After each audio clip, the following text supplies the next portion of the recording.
Hey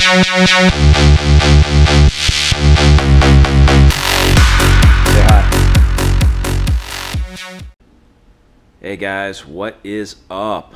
Hope y'all like the new intro for the page. I've been working a lot behind the scenes trying to make the videos a little more entertaining, trying to do some actual editing.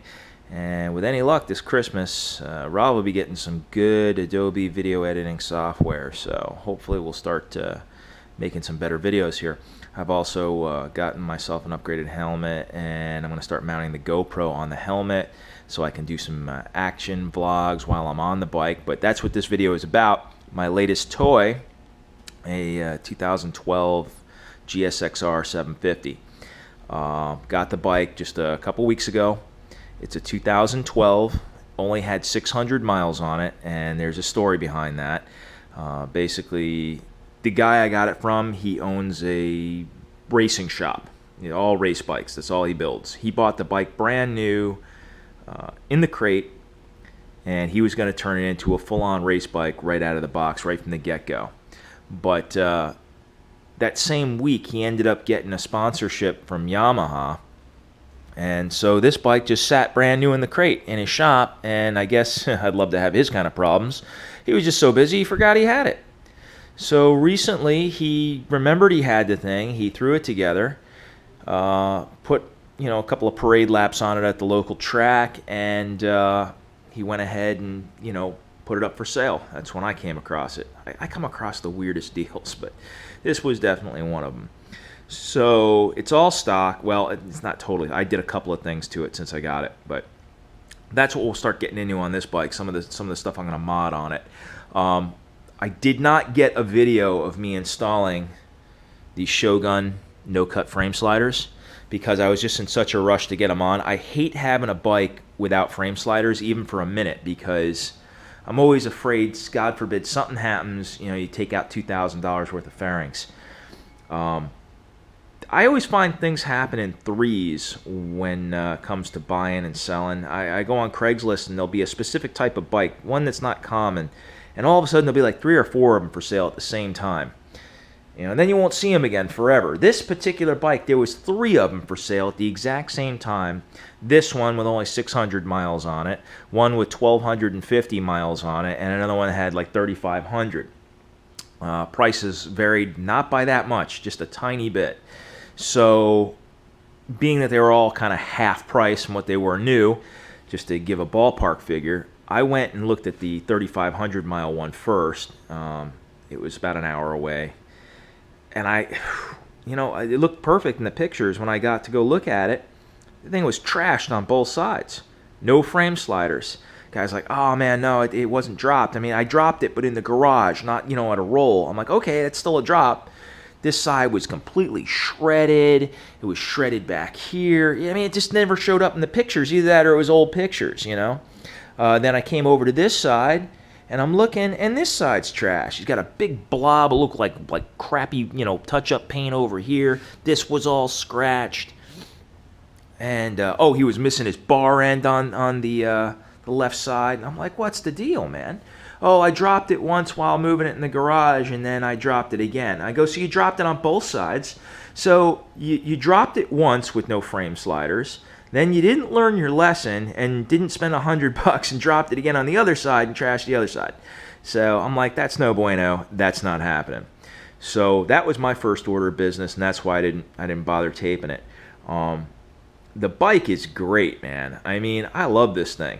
My first bike I ever owned was a GSXR 750. It was a 97 SRAD, very 90s, complete with the whole chameleon paint job and polished frame and white wheels. And, it was the 90s. The styles were so wacky at that point.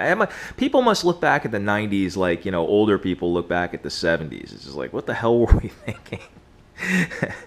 But this bike's great, man. I love the integrated turn signals. The mirrors are pretty good. Rock solid at speed. I've already had it up about 100 miles an hour. I'm not bragging. I'm just saying I've had it up to about that much in a group ride, trying to keep up with guys that ride too fast, in my opinion. And, yeah, they like to haul, so I wanted to see how this thing would hold up at speed, and it's a rocket ship, man. It's not a leader bike. It doesn't try to kill you every 5 seconds, which is cool, but it is very fast. Now, because it's not technically broken in yet, I only have like about 850 miles on it now. I've only had it up to about 5,000 RPM so far. Varying, a little bit as the guy told me to break it in. I know there's multiple different, ideas on how to break a bike in, hard, soft, whatever. That's how I'm doing it. Yeah, this thing, it's very controllable if you're just taking it easy. But I do find, I know Chase on Two Wheels, he has his YouTube page. He did a review on a GSXR 750, and he had mentioned how clunky the transmission was. And I gotta tell you, that's a gripe on this bike.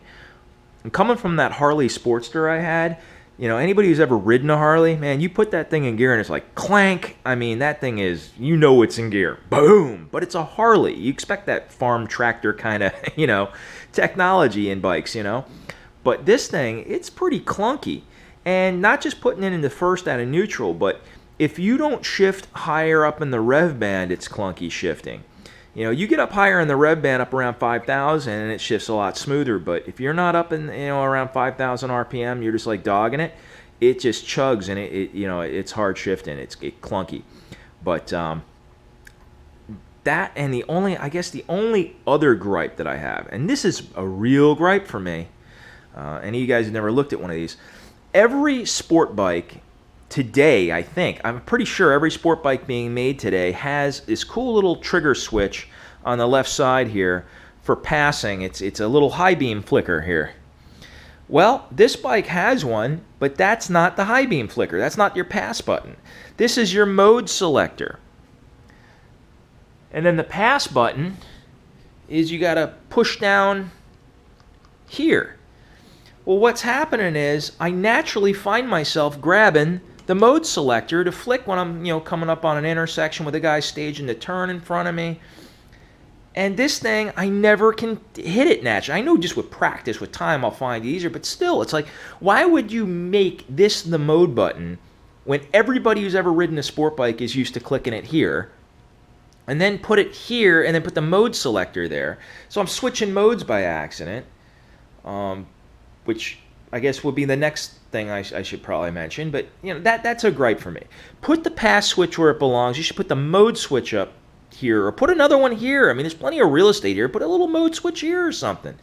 That's a problem, Suzuki. I don't know why you did that, but that's really my only gripe with it. This next one, the last thing here, is not really a gripe. It's just kind of is what it is. Being that I haven't ridden a sport bike in a very long time, I had that first bike, which was a GSXR 750. Then right after that one, pretty shortly, I had a 98 or a 99 Kawasaki 900 RR. These were all carbureted bikes, big, heavy bikes for their time, but they were fast for their day, I wanted to ease back into it. It had been about, 10 or so years since I had ridden a sport bike, so I wanted to go in easy. This bike has an A and a B mode. Now, this bike, being a 2012, does not have anti-lock brakes, does not have traction control, no gizmos to save your ass, just old school, the way I've always done it, just self-control and throttle feel and all that good stuff.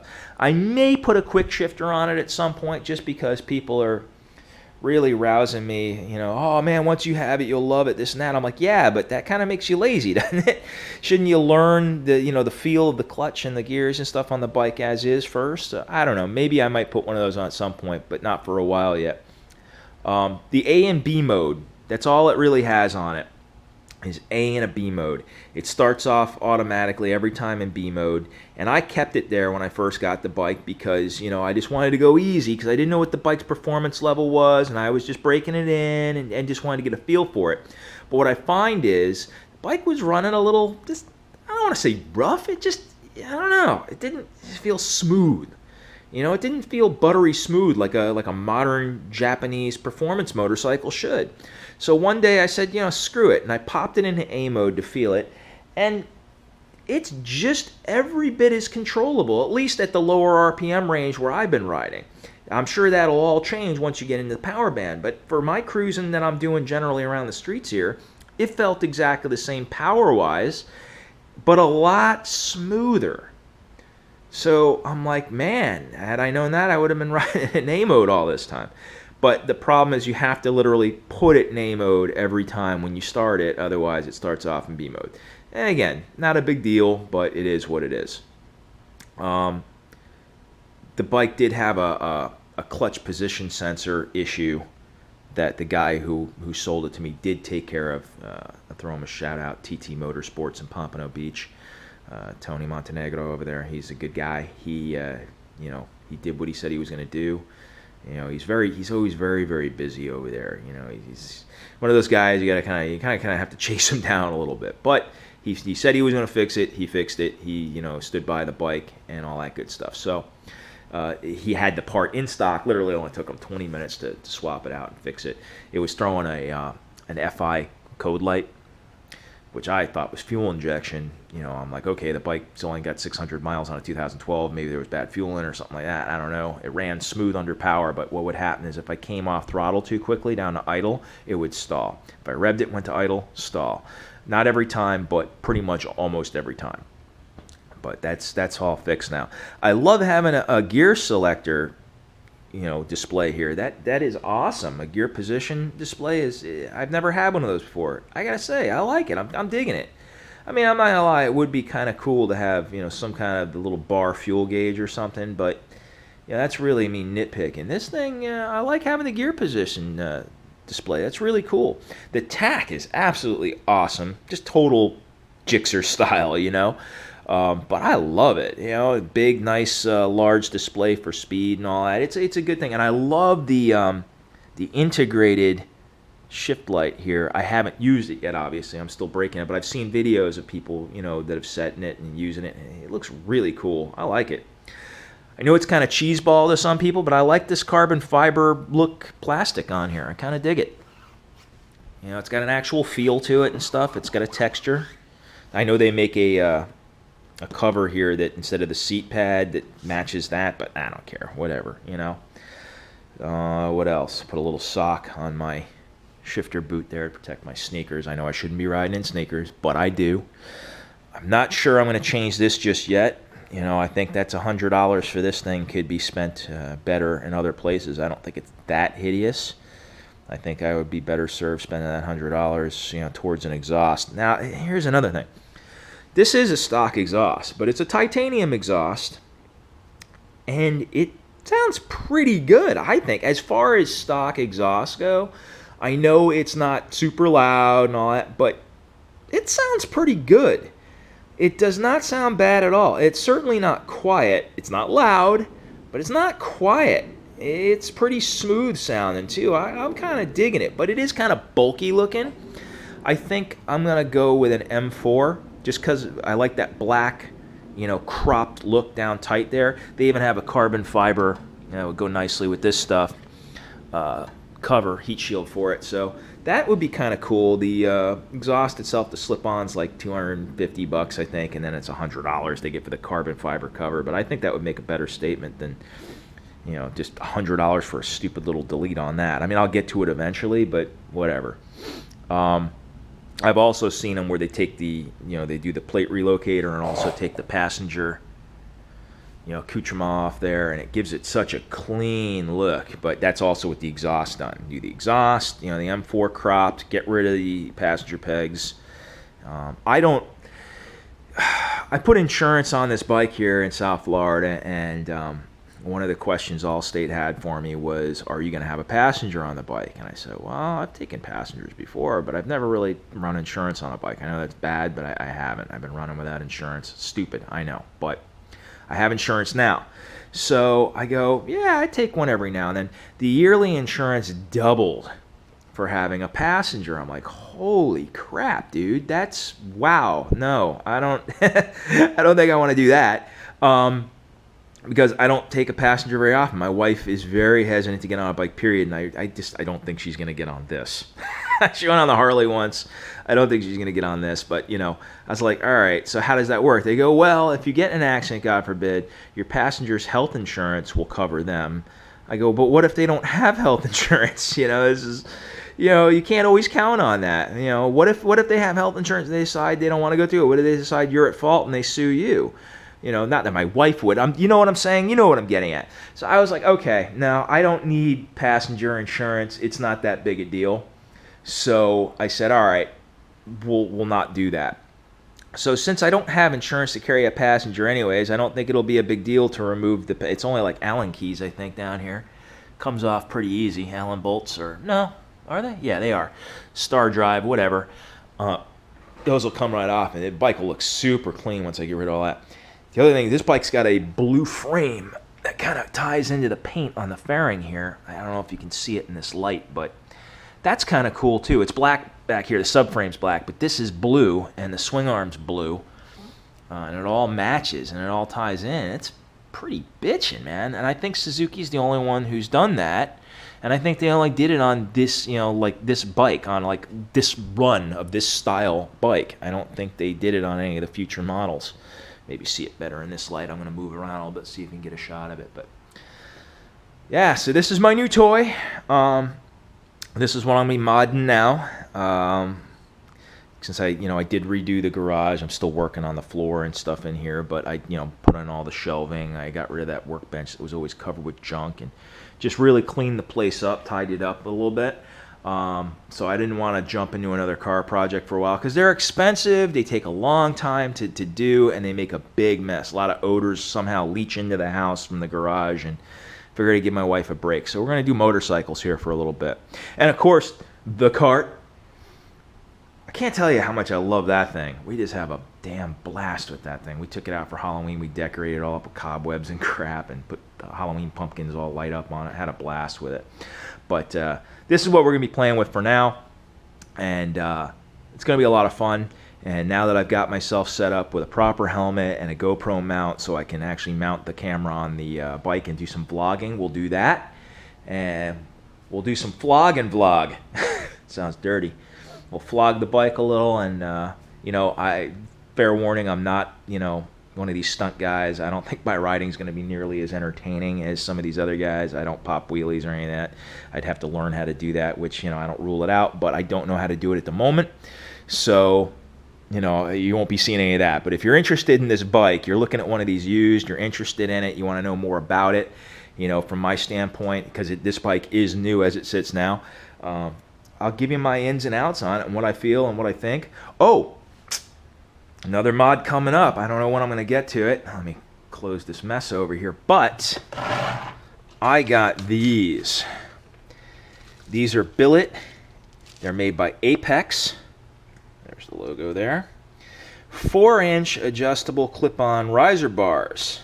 You don't have to keep them at 4-inch. You can go all the way down to, actually lower than stock position for the bars. You can adjust the cant and pitch of the actual bar coming out here by pulling it out, rotating it, and putting it back in. You can adjust the yaw here and the yaw at the cuff. So they're like 8-way adjustable. They ran me a pretty penny. They were $270, but they are pretty awesome. Got to get an extended front brake line in order to make that happen. Maybe an extended clutch line. I'm not positive on that, but definitely an extended brake line, because I already tried to fit them to see if I could do anything without modifying. But yeah, definitely need that. So yeah, that's where we're at on that deal. That'll be coming soon. That'll bring the bars up.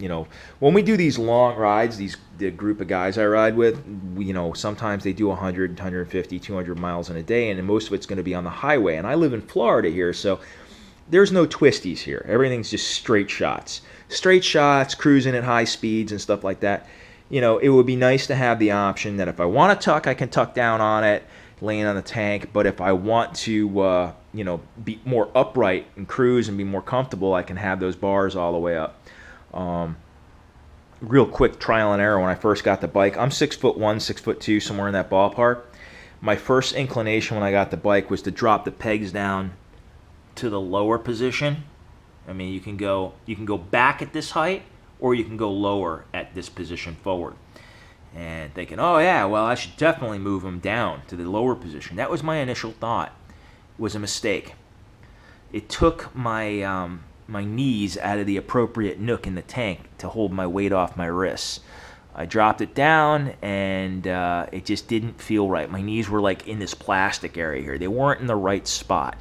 I don't have the tech spec tank pads on yet, but those will be coming soon. Black because the clear discolor. But I'm so used to riding a cruiser, I forgot that you're supposed to, you got to use your core and your legs to take the weight off the wrist there, and my knees just weren't in the appropriate spot to do that. It's hard enough on jeans on a slick tank without the pads, but yeah, those had to come back up. So that was something that I had to do. I did have to adjust the brake lever and the shift lever a little bit, just for my personal taste. But otherwise, I find that since I bought the Apex risers, kitty, I've already gotten used to the bike as is. So I've already gotten more comfortable with riding it in the stock position. So I can only imagine once I put those risers on there, it's going to be like heaven. Helmet I'm running a Bell Star carbon fiber, and it's a $700 helmet. I'm not gonna lie to you, it's a pretty penny, but it is my head, and I gotta tell you, from the crappy helmet I was running to that has taken the enjoyability level of riding this bike from a 5 to a full-on 10. The weight that comes off my neck now from the light weight of that helmet, and because it is specifically a sport bike cut helmet, it's cut to go through the wind in tuck position, just a world of difference. Even with the GoPro crap mounted on it, the weight difference, it is amazing. Got a tinted dark smoke screen for it and a clear screen, and as you'll see maybe in one of those future videos, I just shot kind of a test video without a microphone hooked up. I could see really good out of even the dark smoke at night. I know that's dangerous to do that, but I didn't expect to be out after dark. The optics on that Bell screen are so friggin' good, so crystal clear. It was not bad. I was able to ride with the smoked windshield on there, windscreen, visor, whatever. Sorry. I would like to put some adjustable levers on too. I mean, I can get some cheapos. I had cheapos on my V-Strom 1000, and they were fine. I didn't notice a difference, so I might get some of those, black with a little blue anodized adjuster on there. All that stuff coming up. We'll get into all this, and hopefully we'll have a lot of fun, and you guys can kind of follow along. Hope you enjoyed the intro. And, you can give me a little feedback if you think it's good or not, or if I need to change anything, because I like a little feedback. I'm not one of these super young guys with the video editing software and all, but I'd like to kind of learn how to do this stuff a little better. So give me some feedback. Let me know what you think. Let me know what you think of the bike, and we'll get into it next video. Thanks for watching.